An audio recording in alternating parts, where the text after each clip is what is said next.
Assalamualaikum warahmatullahi wabarakatuh. Halo semuanya, sebelumnya perkenalkan, nama saya Ari Kartika Sari dengan NPM 1022110 dari kelas B1 Akuntansi.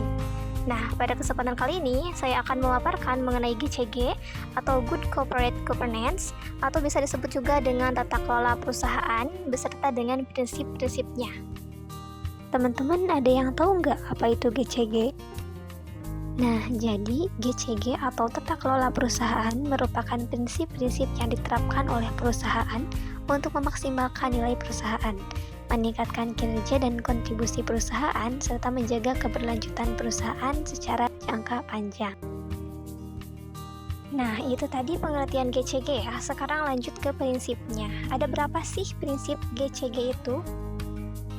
Jadi, terdapat 5 prinsip dalam GCG, yaitu yang pertama ada transparansi, artinya perusahaan harus menyediakan informasi yang mudah diakses, relevan, dan dapat dipahami oleh stakeholder.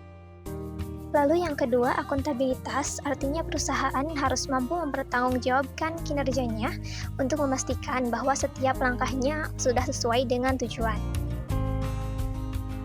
Selanjutnya yang ketiga ada tanggung jawab.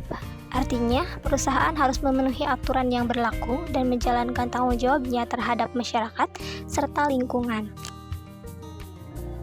Lalu yang keempat, independensi, berkaitan dengan pengelolaan perusahaan secara mandiri dan profesional agar setiap bagiannya tidak saling mendominasi.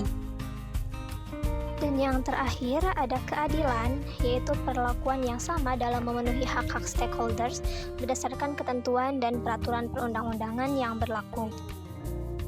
Baik, jadi itu tadi sedikit pemaparan tentang GCG beserta dengan prinsip-prinsipnya. Terima kasih teman-teman yang sudah menonton. Akhir kata, wassalamualaikum warahmatullahi wabarakatuh.